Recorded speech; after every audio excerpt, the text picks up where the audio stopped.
देखिए आज हम पढ़ेंगे लाभ और हानि। लाभ हानि यानी प्रॉफिट और लॉस। अच्छा ये बताइए कि मान लीजिए आप 100 रुपए में कोई सामान खरीदे हैं और 105 रुपए में बेचे हैं, तो आपको लाभ हुआ है या हानि हुआ है? कितने का? उसी को प्रॉफिट कहते हैं, उसी को लॉस कहते हैं। और जो 100 रुपए में खरीद मूल्य है, ध्यान देखिए,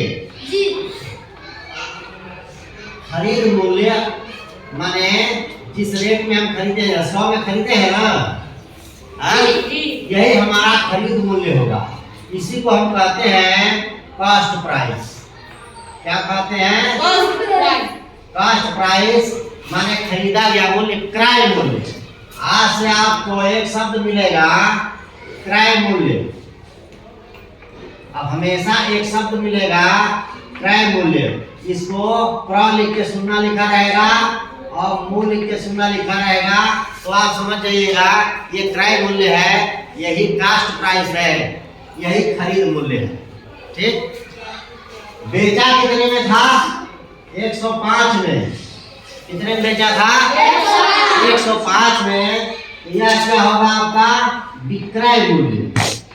क्या होगा? विक्रय मूल्य। इसी को कहते हैं सेलिंग प्राइस। क्या कहते हैं? सेलिंग प्राइस माने जिस दर पे, जिस रेट पर हम बेच रहे हैं।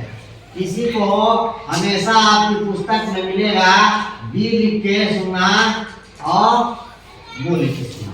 तो विक्रय मूल्य समझ जाइएगा, सेलिंग प्राइस है, एसपी लिखा रहेगा और कास्ट प्राइस को सीपी लिखा जाता है। तो दिमाग में बैठाते चलिए। तो कोई पूछे सीपी क्या है, माने कास्ट प्राइस क्या है, मतलब क्रय मूल्य क्या है, मतलब किस दर पर वो सामान खरीदा गया है। सेलिंग प्राइस माने विक्रय मूल्य क्या है, एसपी क्या है माने सेलिंग प्राइस क्या है, विक्रय मूल्य क्या है यानी किस दर पर वो सामान बेचा गया। दिमाग में बैठ गया? लाभ आप कैसे निकाले हैं?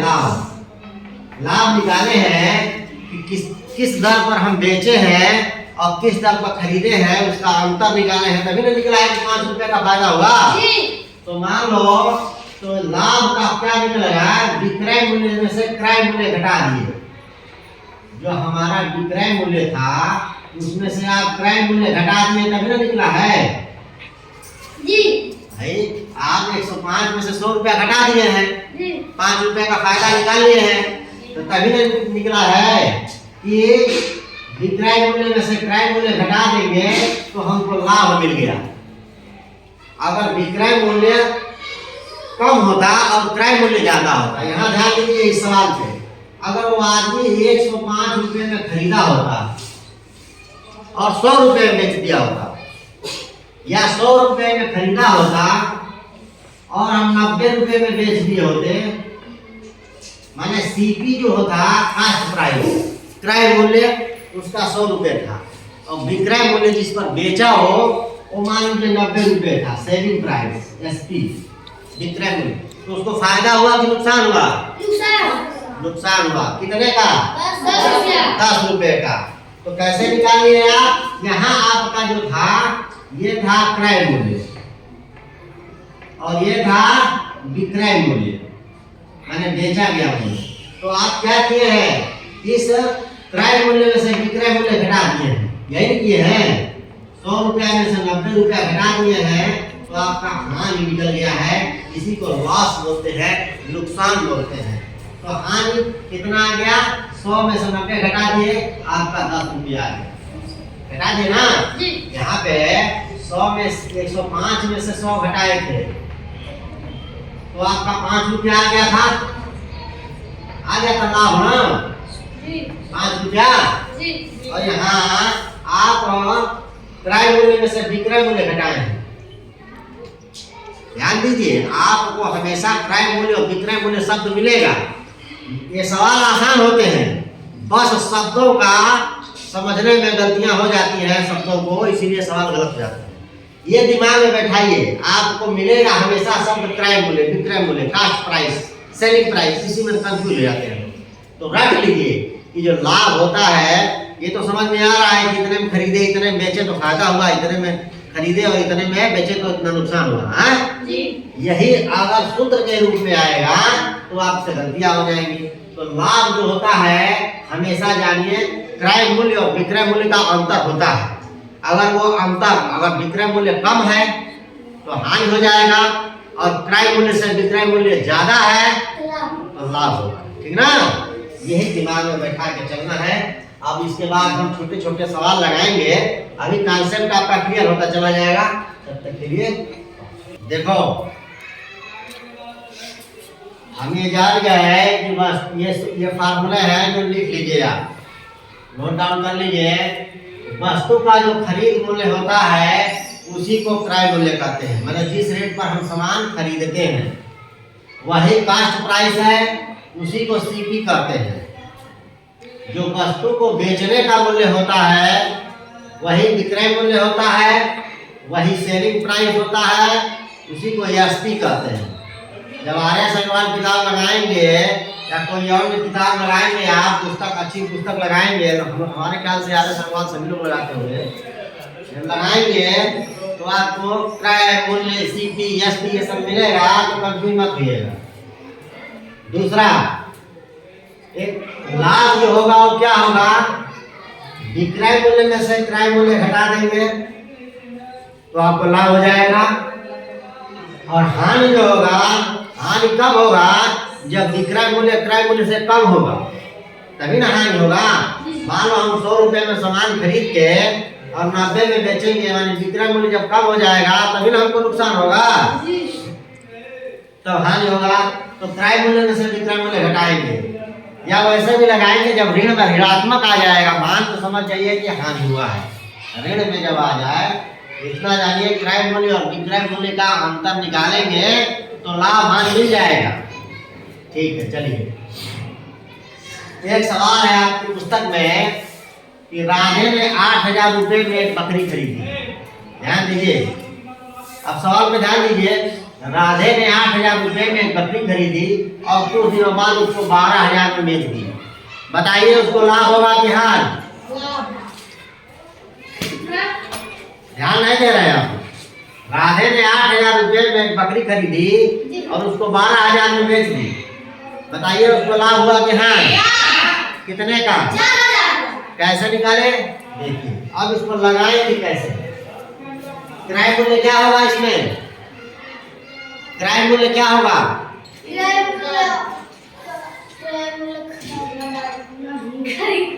इस सवाल में क्रय मूल्य क्या होगा?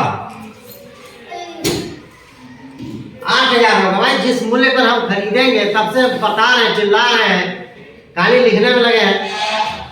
जिस मूल्य पर हम सामान खरीदेंगे, खरीदा गया मूल्य ही क्रय मूल्य होगा। तो क्रय मूल्य क्या होगा? क्रय मूल्य कितना होगा? 8000। चलिए, विक्रय मूल्य क्या होगा? हाँ, विक्रय मूल्य 12000। अब बताइए लाभ बराबर क्या होगा? विक्रय मूल्य में से क्रय मूल्य घटा देंगे, घटा देंगे ना। तो लाभ क्या होगा? विक्रय मूल्य ऋण क्रय मूल्य कितना हो जाएगा? 12000 में से 8000 घटा देंगे, कितना हो जाएगा? 4000। यही हमारा आंसर होगा। तो 4000 का फायदा है या नुकसान? फायदा है।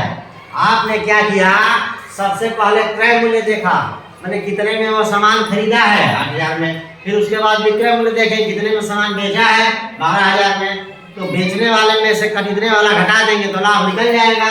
यानी हमको सवाल परीक्षा में हल करते समय अपने पेपर पे ऐसे लगाएंगे कि खरीदा गया मूल्य यानी क्रय मूल्य 8000 है, बेचा गया मूल्य यानी विक्रय मूल्य 12000 है। तो लाभ जो होगा वो विक्रय मूल्य ऋण क्रय मूल्य यानी 12000 में से 8000 घटा देंगे, हमको निकल जाएगा। ऐसे हम कई सवाल अभी प्रैक्टिस करेंगे। ठीक है, तब तक के लिए प्रश्न है, शिखा ने एक साइकिल 2400 रुपए में खरीदी, क्रय मूल्य कितना है? क्रय मूल्य साइकिल का क्रय मूल्य कितना है? 2400। हाँ, वेरी गुड। क्रय मूल्य 2400। हानि कितने का हुआ? 800। हाँ, 800। हानि कितने का हुआ? 800। देखो पहले सवाल समझ लीजिए। शिखा ने एक साइकिल 2400 रुपए में खरीदी है और 800 रुपए की हानि पर उसे बेच दिया है। जी। अब बताना है कि कितने में बेचा है। तो 2400 में तो सवाल खाली लगाने का ढंग देख लीजिए। 2400 रुपए उसका क्रय मूल्य होगा, हानि कितना हो गया? 800। हम यह वाला सूत्र प्रयोग करेंगे। हानि बराबर होता है, ध्यान दीजिए इधर, हानि बराबर क्या होगा? क्रय मूल्य माने खरीदा गया मूल्य ऋण विक्रय मूल्य होगा ना, ऋण विक्रय मूल्य। हानि हमको मालूम है कितना है? 800। क्रय मूल्य कितना है? 2400। और विक्रय मूल्य हमको मालूम नहीं है, यही निकालना है। 800 बराबर 2400 ऋण विक्रय मूल्य और यही निकालना है। अब देखिए इसको जब इधर ले जाएंगे तो क्या हो जाएगा? प्लस। ये हो जाएगा 800 प्लस विक्रय मूल्य। ध्यान दीजिए एकदम एक एक स्टेप लगा रहे हैं ताकि समझने में कहीं गलतियां ना हो। 800 विक्रय मूल्य को इधर ले चले आए। विक्रय 800 धन विक्रय मूल्य बराबर 2400। अब फिर 800 को हम इधर कर देंगे तो विक्रय मूल्य बराबर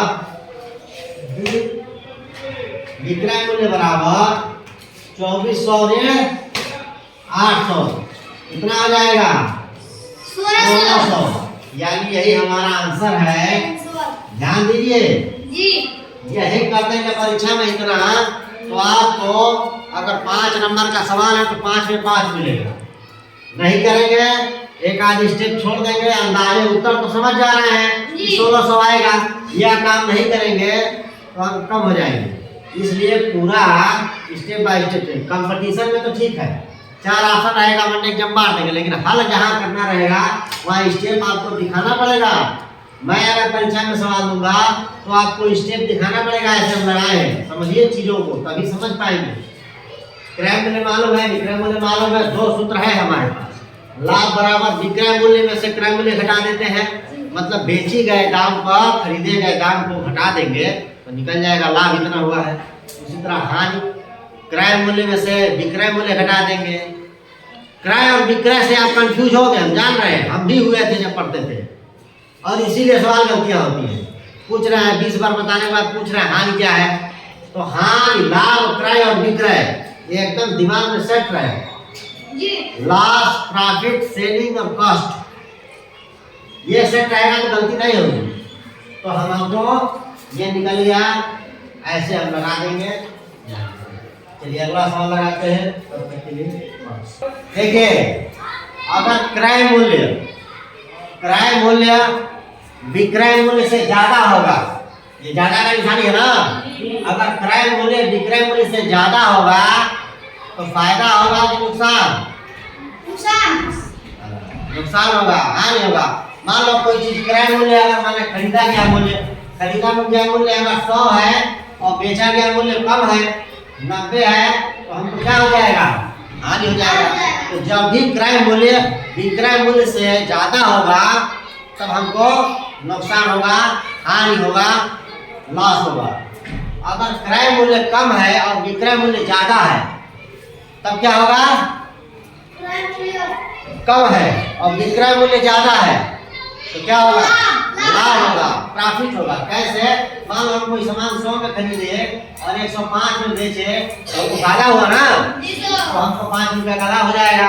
तो ये दिमाग में बैठा लीजिए कि जब भी क्रय और विक्रय दिमाग में बैठा होना चाहिए, नहीं तो सवाल प्रॉफिट एंड लॉस बहुत आसान है, केवल क्रय विक्रय से गड़बड़ होगा।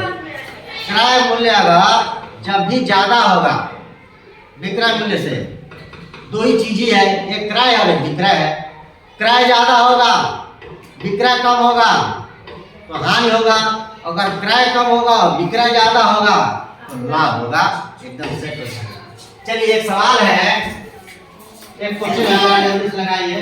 एक क्वेश्चन है कि राधा ने एक कान की मशीन 360 रुपए में बेची। राधा ने एक मशीन जो है कान वाली 360 रुपए में क्या किया? बेचा। ये क्या है, क्रय मूल्य की विक्रय मूल्य? 360 रुपए में बेचा, तो क्रय मूल्य है कि विक्रय मूल्य? विक्रय मूल्य है। और उसको फायदा हुआ, लाभ कितने का हुआ? 60 रुपए का लाभ हो गया। ध्यान दीजिए, राधा ने मशीन 360 रुपए में बेची और उसको 60 रुपए का फायदा हो गया। अब हमको बताना है कि कितने में वो खरीदी थी।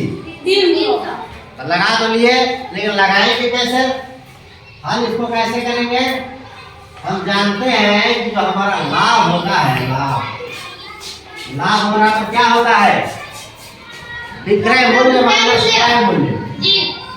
विक्रय मूल्य में से क्रय मूल्य घटा देते हैं। विक्रय मूल्य हमको मालूम है 360 में बेची थी, 360। क्रय मूल्य तो मालूम है नहीं, है निकालना है। क्रय मूल्य मालूम नहीं है और ये हमको लाभ मालूम है 60 रुपए का हुआ था, यहाँ 60 कर देंगे। अब हम क्रय मूल्य को इधर लेके चले आएंगे, यानी 60 प्लस क्रय मूल्य बराबर 360। अब क्रय मूल्य को निकाल लेंगे। क्रय मूल्य बराबर 360 ऋण 60 यानी 300, यानी वो कितने में मशीन खरीदी थी? 300 में। ये प्रोसेस है लगाने का। वैसे आप लोगों को समझ में आ गया है, कॉन्सेप्ट हम समझ रहे हैं, तभी आप लोग उत्तर दे रहे हैं। बाकी चलिए अभी और 2-4 सवाल लगाएंगे। एकदम इतना सवाल लगाएंगे, इतना प्रैक्टिस करेंगे कि बिल्कुल हल हो जाएगा। चलिए तब तक के लिए देखिए, एक प्रश्न है, एक दुकानदार ने 1 दर्जन अंडा 10 रुपए में 60 रुपए में खरीदा है। 1 दर्जन में कितने होते हैं? हाँ, एक दुकानदार 1 दर्जन अंडा 60 रुपए में खरीदा है और उसने 1 अंडा 6 रुपए की दर से बेचा है।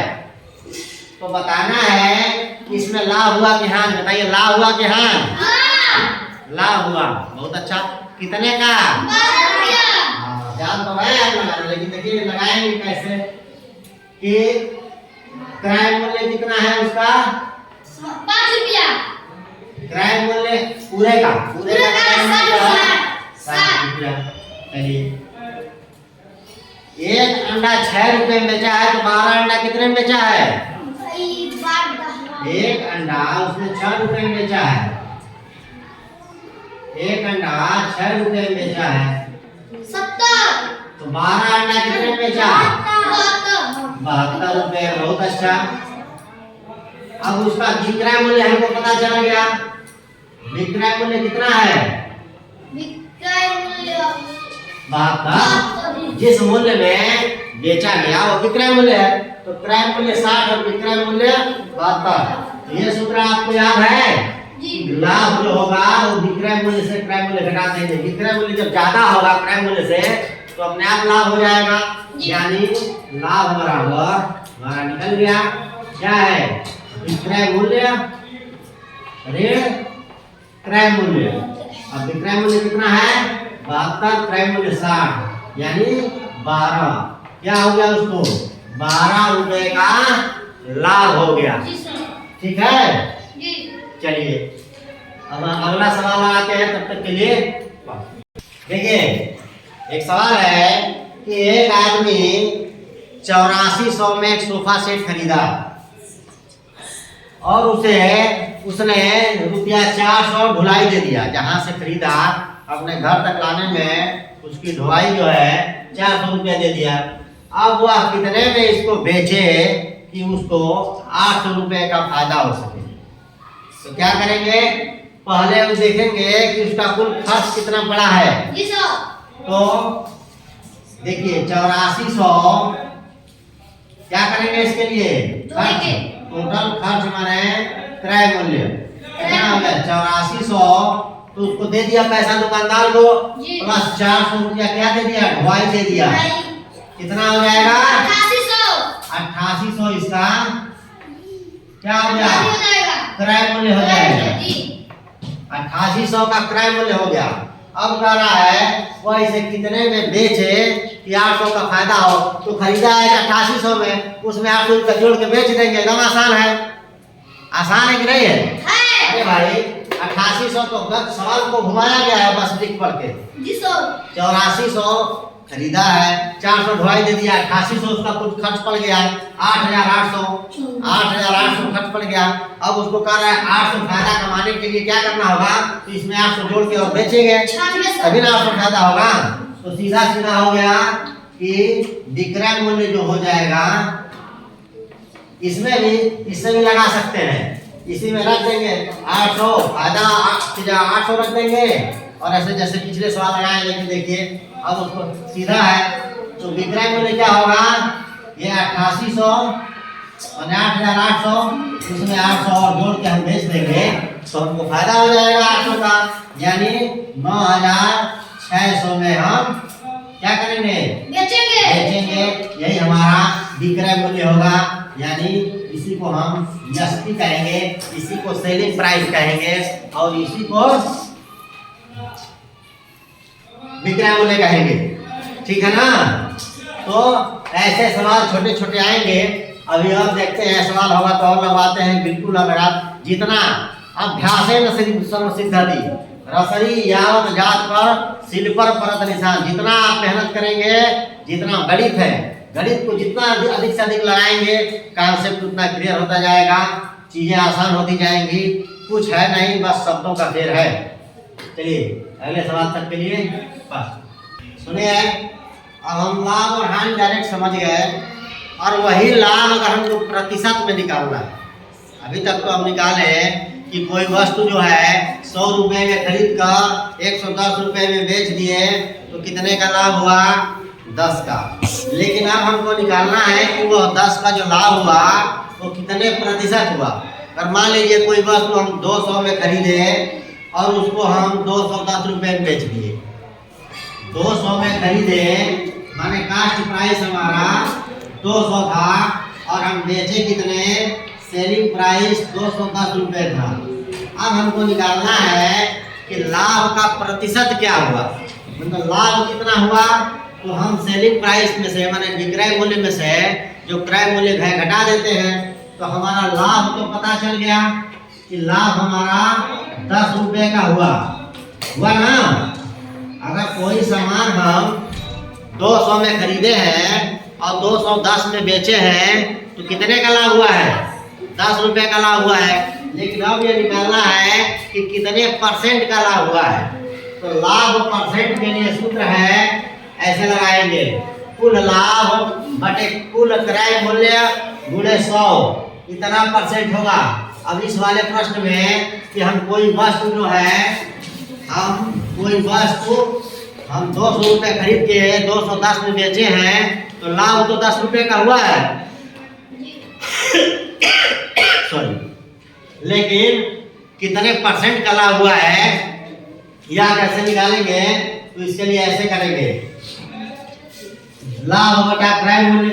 लाभ कितना का हो गया 10, क्रय मूल्य कितना था 200 रुपये में खरीदे थे, गुणे 100। अब हमारा लाभ परसेंट निकलेगा, यानी कितने परसेंट है। यह जो 10 है वो 200 का कितना प्रतिशत है दिखाना है। तो यानी डबल जीरो से डबल जीरो कट गया, 2 25 10, 2 1 2, यानी 5/1, यानी 5% का लाभ हुआ। लाभ तो हुआ 10 रुपये का, लेकिन कितना परसेंट का लाभ हुआ, 5% का लाभ हुआ। माने 100 रुपये में कितना लाभ हुआ, तो 5 रुपया। 200 में 10 रुपया लाभ हुआ, तो 100 रुपये में 5। तो ऐसे अब लगाएंगे। इसके संबंध में ये दोनों सूत्र याद रखें। अगर हानि हुआ है तो हानि परसेंट जो होगा वो हानि बटा क्रय मूल्य गुणे 100, या तो इस सूत्र में रखें या तो अपना कॉन्सेप्ट क्लियर रखें कि हमको क्या करना है।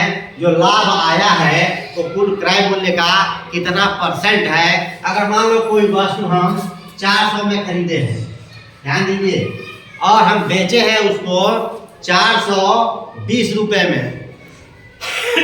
400 में खरीदे हैं और बेचे हैं 420 रुपए में, तो कितने का लाभ हुआ है? 20 रुपया तो लाभ हो गया, लेकिन ये कितने परसेंट लाभ हुआ है? तो 400 में हमको 20 रुपये का लाभ हुआ है ना, तो 100 रुपये में कितने का लाभ हुआ है? 100 रुपये में 5 रुपये का लाभ हुआ है, यानी 5% का लाभ हुआ है। ये चीज दिमाग में रखिए। अब हम पढ़ेंगे जो अगले सवाल, वो हम ऐसे पढ़ेंगे कि हम कितने परसेंट का लाभ हुआ है और कितने। परीक्षा में ज़्यादातर ऐसे ही सवाल पूछे जाते हैं। तो अभी तक तो जो हम पढ़े हैं वो साधारण चीज़ें हैं कि कोई वस्तु इतने में खरीदे और इतने में बेचे तो कितने का लाभ कितने का हानि हुआ, अभी सिर्फ ये पता चला है। अब हम निकालेंगे कि जो लाभ हुआ वो कितने परसेंट हुआ, जो हानि हुआ वो कितने परसेंट हुआ। ठीक, तो ऐसे सवाल लगाने के लिए दिमाग में बैठा लीजिए कि जो लाभ है वो सबसे पहले देखेंगे कि जो हमको अंक दिया गया है, माने कुल क्रय मूल्य का कितना प्रतिशत है। हम समझ गए कि 400 में खरीद गए और 420 में हम बेचे तो हमको 20 का लाभ हो गया। लेकिन अब हम देखेंगे यह 20 400 का कितना परसेंट है, तो खट से निकल जाएगा। तो 20 400 का कितना परसेंट है? 5। 100 में कितना है? अगर 400 में 20 है तो 100 कैसे निकाल दिए? ये तरीका है 20/400 और गुणे 100। 2 दूनी से 2 4 5 20, 5 उत्तर आ गया। ऐसे हम सवाल लगाएंगे। खैर आज के लिए इतना ही, कल से हम प्रतिशत लगाएंगे लाभ हानि का प्रतिशत। तब तक के लिए धन्यवाद। हाँ, अगर वीडियो पसंद आता है तो उसको लाइक करें, शेयर करें और सब्सक्राइब करें। और नहीं पसंद आता है तो डिसलाइक भी करें और कमेंट भी लिखें, यह भी कर सकते हैं। ठीक है, उससे भी फायदा मिलता है, आदमी अपनी गलतियों को सुधारता है। तब तक के लिए धन्यवाद, थैंक यू।